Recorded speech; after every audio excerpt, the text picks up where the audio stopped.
कई बार हम लोगों ने सुना है कि भाई इस किसान ने प्राकृतिक खेती चालू की, ऑर्गेनिक खेती चालू की और वो बर्बाद हो गया। ना उसकी पैदावार हुई, ना उसको अपना खर्चा पूरा कर पाया।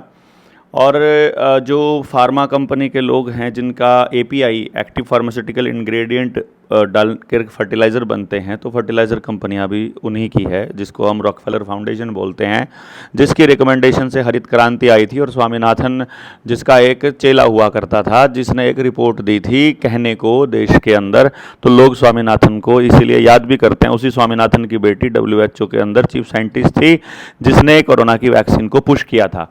यानी उसके बाप ने जो पुश किया, उसके बाप ने ख़राब की हमारी ज़मीन, और उसकी बेटी ने ख़राब की मतलब हमारी संतानें, हमारे बच्चे और हम।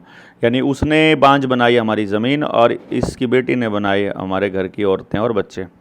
ये बड़ा खेल है, इसको समझना बड़ा ज़रूरी है, और लोग ना समझ जाएं, इसीलिए कोई ना कोई प्रोपेगेंडा ऐसा चलता है। जैसे श्रीलंका में एक खेल खेला इन्होंने कि अखबारों में छप गया कि श्रीलंका की इकनॉमी इसलिए ध्वस्त हुई क्योंकि लोगों ने फर्टिलाइजर्स डालने बंद करके, डीएपी यूरिया डालना बंद करके, रासायनिक खाद यूज़ करना बंद करके और यूज़ करना शुरू किया प्राकृतिक खेती को, जिसकी वजह से वहाँ की जो खेती है वो बिगड़ी और श्रीलंका की इकनॉमी ख़त्म हुई।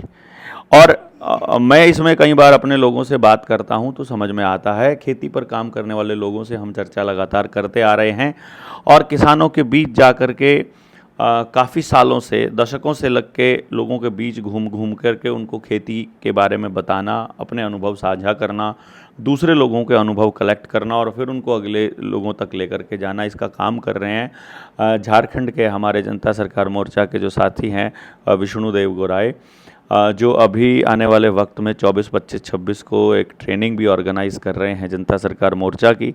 तो बैठे हुए बातचीत चल रही थी कि उनका विचार जो है कि वो आप लोगों तक मैसेज देना चाहते हैं कि भाई आप किसान जो हैं इस जाल में ना फंसें, बेसिकली इस फार्मा और इस फर्टिलाइज़र कंपनी की, रसायन की कंपनी की। तो उससे बचने का क्या तरीका है और क्या नहीं है, इसको जानने से पहले मैं एक सवाल विष्णु भाई से पूछना चाहूँगा कि विष्णु भाई, एक आमतौर पे जो लोग हैं वो पब्लिक के अंदर जब हम बात करते हैं खेती के बारे में, तो वो ये कहते हैं कि अरे खेत में कोई पैदावार नहीं होती है यदि हम रसायन नहीं डालेंगे। तो इसमें कितनी सच्चाई है? नहीं, ऐसा नहीं है कि पैदावार नहीं होती, पैदावार होती है, पर हमने जो ज़मीन को चूसा है, क्योंकि हम लगातार चूस रहे हैं और कुछ दे नहीं रहे हैं ज़मीन को, तो इस कारण से ये होता है। जैसे मैं एक छोटा सा सिंपल उदाहरण आपको दूं कि हम जब धान की कटाई करते हैं झारखंड में, तो हम इतना छोड़ देते हैं नीचे, अब वो लोग छोड़ना ही बंद कर दिया, तो कम तो होगी। वो छोड़ने का पर्पज़ ये है कि उसके अंदर कुछ है। जी जी, जो है, जो हमने उससे लिया है उसमें से कुछ तो हमने छोड़ दिया वहाँ, ताकि फिर जब हम लेने जाएं तो कुछ बचे, वहाँ कुछ बचा रहे। बिल्कुल। तो जो ये फर्टिलाइज़र और डीएपी जिस चीज़ की पूर्ति करते हैं किसान के लिए, यानी कि उसका मेन पर्पस तो यही है कि होने वाली फसल को वो न्यूट्रिशन दे, बेसिकली वो न्यूट्रिशन देने का काम होता है ज़मीन का। तो ज़मीन में यदि वो होगा तो देंगे, नहीं होगा तो नहीं देंगे।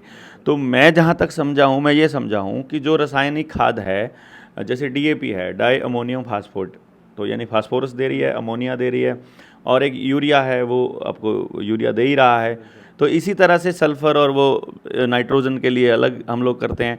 तो क्या ऐसा कोई प्रोडक्ट है जो रासायनिक खाद दे रही है, उतनी ही खाद किसान अपने कुदरती तरीके से अपने खेत में पैदा कर ले, कि नाइट्रोजन जो उसको इतने कट्टे यूरिया से मिलना था वो कोई जुगाड़ ऐसा हो जाए, सल्फ़र जो इससे मिलना था वो कोई जुगाड़ ऐसा हो जाए, तो फास्फेट जो वहाँ से मिल रहा है उसको डीएपी से मिल रहा है वो कहीं और से मिल जाए। तो क्या ऐसा खेत के अंदर जुगाड़ हो सकता है कि भाई वो जो मतलब एक तरह से मिनरल्स हैं या वो जो एलिमेंट्स हैं जो उसको रासायनिक खाद से मिल रहे हैं, तो वो किसान ऐसा क्या जुगाड़ करे कि उसको खेत में मिलना चालू हो जाए, जिससे उसका उत्पादन का खर्चा घट जाए और ख़त्म हो जाए? असल में क्या होता है भाई साहब कि जब किसान जैविक खेती में इंटर करता है, तो वो क्या करता है, उसे कई तरह के फार्मूले वो जो है सो सीखता है, समाज में जो जैविक गुरु जो सिखाते हैं, तो वो जब फार्मूले सीखता है तो उन फार्मूलों से वो जो है कोशिश करता है कि वो सब चीज़ें पूरी हो, ठीक है। पर असल कहानी ये है कि किसान के पास इतना समय नहीं होता कि वो फार्मूले घर में बना के और सारी चीज़ों की पूर्ति कर सके, क्योंकि इसका कोई आकलन भी नहीं है और इन पर रिसर्च भी ऐसा नहीं हुआ है कि मान लो कोई फार्मूला आपने मान लो गोबर गोमूत्र या किसी भी चीज़ से बनाया तो उसमें कितनी कौन सी मात्रा में है। तो इसके लिए मेरा ये मानना है कि वैज्ञानिक तरीके से यदि जैविक जो दवाइयाँ और खाद हैं उनका अगर प्रयोग किया जाए तो व्यक्ति वहाँ तक पहुँच सकता है जहाँ से वो चला था। यानी कि हरित क्रांति से पहले जहाँ से हम चले थे, जब हमें कुछ भी डालने की ज़रूरत लगभग नहीं पड़ती थी, सिर्फ गोबर वगैरह से हो जाता था, तो वहाँ यदि पहुँचना है तो रासायनिक दवाइयों को छोड़ के और कुछ जैविक ऐसे उत्पाद हमें विश्वसनीय मिले ताकि किसान का समय भी बचे, पैसा भी बचे और धीरे धीरे ज़मीन जो है वापस अपने उस स्थान की तरफ चल पड़े। ये तो जो इलाज है ये तो मैं समझ रहा हूँ टेम्परेरी इलाज है जो आपने बिल्कुल, बोला है कि अभी वो रासायनिक खाद डाल रहे हो तो आपको बाहर से ही डालना पड़ेगा। लेकिन यदि आपने वो बाहर से डालने वाला एक था रासायनिक और एक था जैविक, जब आपने जैविक डालना शुरू किया और उससे आपने उन एलिमेंट्स की पूर्ति करी तो उनको डालने के बाद फिर अब आप के जो खेत के अंदर ऐसे ऐसे आपको फसलें उगानी पड़ेंगी जो उनकी पूर्ति कुदरती तरीके से करने लग जाए। जैसे आज के वक्त पे जितना मैं समझा और आपसे जो चर्चा हुई उसके दम पर आपने कहा कि आपके जो एरिया है जहां आपका खेत है वहां पर दाल नहीं हो रही है अभी।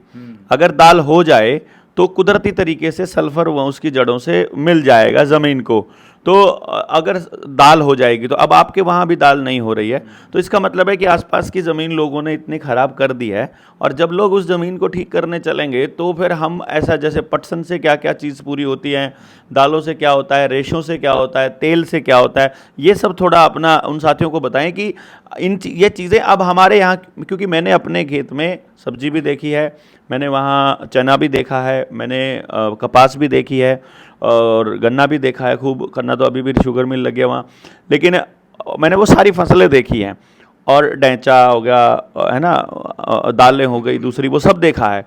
तो वो चीज़ें होती थी और अब मुझे समझ में आ रहा है जब मैं बड़ा हो गया हूँ कि वो चीज़ें बेसिकली ज़मीन का पोषण पूरा करती थी आपस में और साइकिल जो है इतना शानदार होता था।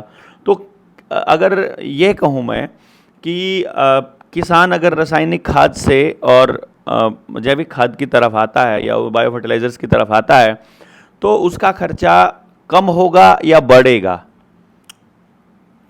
शुरू में तो ना कम होगा ना बढ़ेगा, लगभग बराबर रहेगा, लेकिन धीरे धीरे कम हो जाएगा।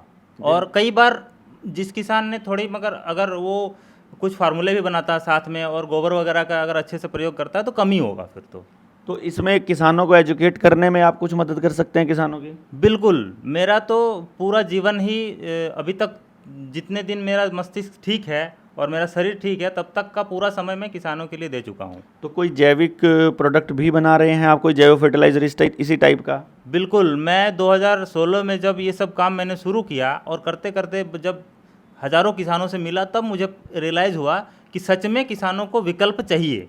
जिस प्रकार से बाज़ार में एलोपैथ का विकल्प उपलब्ध है, आयुर्वेद, होम्योपैथ, यूनानी चिकित्सा, उसके बाद पारंपरिक चिकित्सा, इतने सारे नेचुरोपैथ, तो ये जो उपलब्ध हैं वो खेती में उपलब्ध नहीं है। इसलिए फिर मैंने 2023 में इस पर एक साइंटिस्ट है हमारे, उनके साथ मिलकर काम शुरू किया और लगभग आज तीसरा साल अपना होने को है और हम अभी तक जो है लगभग 24 प्रोडक्ट हमने बनाए हैं जिनका आवश्यकता के अनुसार हम किसानों को उपलब्ध कराते हैं। यानी कि मैं ये समझा कि किसान अगर जो भी रासायनिक इस्तेमाल कर रहा है यदि वो जैविक इस्तेमाल करना चाहे तो आप उसका वो कर सकते हैं। तो क्या मैं इसको ऐसे मान सकता हूँ कि अगर उन किसानों को अपने खेत में काम करने के लिए आपकी विज़िट की या आपकी मतलब एक्सपीरियंस की या आपके समझ की डिस्कशन की ज़रूरत पड़ेगी तो आप वहाँ उन तक पहुँचेंगे? बिल्कुल, मैं यही कर ही रहा हूँ। 2019 में मैं घर से निकला और 2021 के बाद से मैं लगातार यही काम कर रहा हूँ कि जो भी मुझे बुलाते हैं तो फिर हम वहाँ जाते हैं, वहाँ गाँव के लोगों को या और साथियों को जो इंटरेस्टेड है उनको इकट्ठा करते हैं, 10, 20, 50 साथियों को बैठा के फिर उनको ट्रेनिंग देते हैं, उनको सारी समझ देते हैं जो भी हमारे पास है और फिर साथ में फिर आगे बढ़ते हैं। तो इसका आप क्या कुछ चार्ज करते हो और आप उनसे उनका किराए का और बाकी अरेंजमेंट किन लोगों को करना, आप करते हो या वो लोग करते हैं? नहीं, वो तो उनका रहता है क्योंकि मैं उनके गांव में जाऊंगा तो वो अपनी व्यवस्था खुद बनाते हैं, हम वहां जाते हैं। और नहीं, आने जाने का टिकट उनको कराना होता है कि आप खुद करा लेते हैं?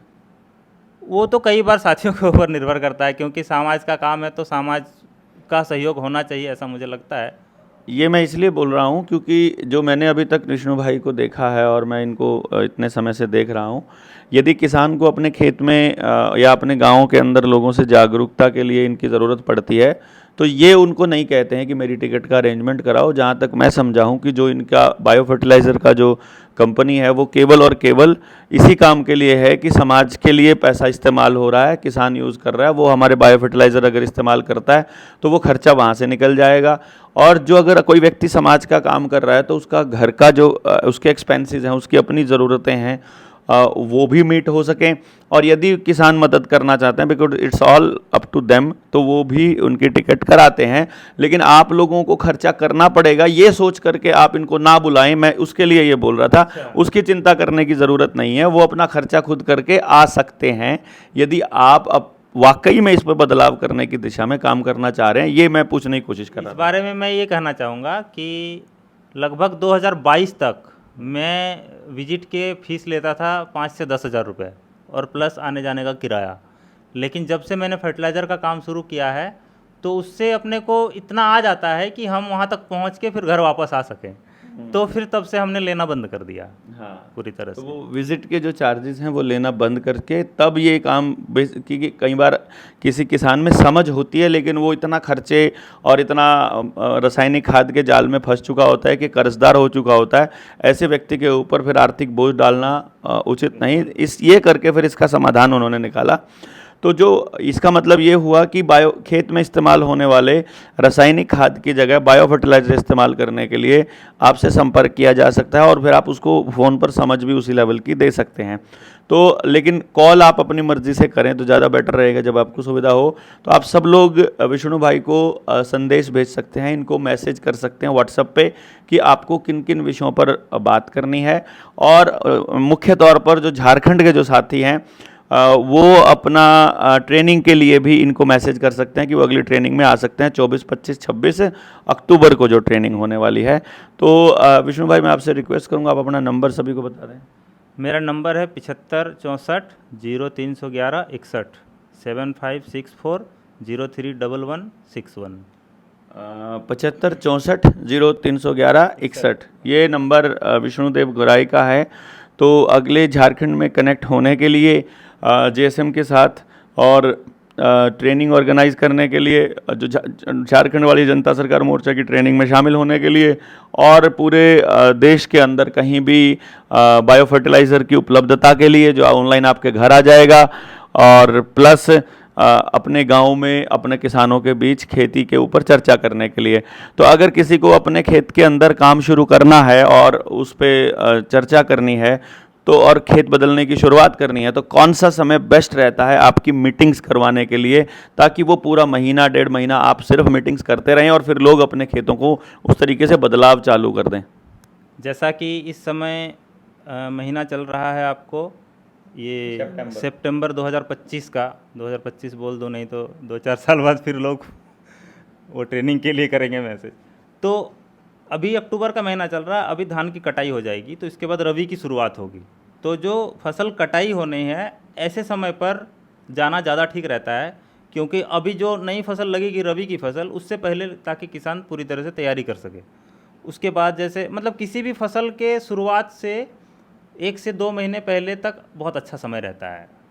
ज़्यादातर जो है, यानी कहने का मतलब ये हुआ अब फसल लहला रही है किसान के खेत में और अभी वो खाली बैठा हुआ है कटाई तक, तो अब वो प्रोग्राम्स करवा सकता है। और फिर उसके बाद जब ज़मीन थोड़ी दिन खाली रहेगी, उस खाली ज़मीन में उसको क्या डालना है, किस किस तरह उसका उपचार करना है और उसमें क्या चेक करना है, अगर उस चीज़ पे भी अगर किसान उस लेवल पर इतना साइंटिफिक होने लगे तो और अच्छी बात है। तो आप सब लोग एक बात को ध्यान दीजिएगा कि विकल्प मौजूद है। आप सब लोगों को सिर्फ इतना पता होना चाहिए कि हर समस्या का समाधान केवल समझ में है, और समझ के लिए लोगों के तजुर्बे हमको जानने होंगे, लेने होंगे और इसके ऊपर चर्चा करनी होगी।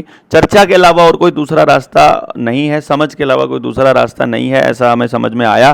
तो जिस साथी को इनमें से किसी भी विषय पर बात करनी हो और चर्चा करनी हो, आप विष्णु भाई से संपर्क कर सकते हैं।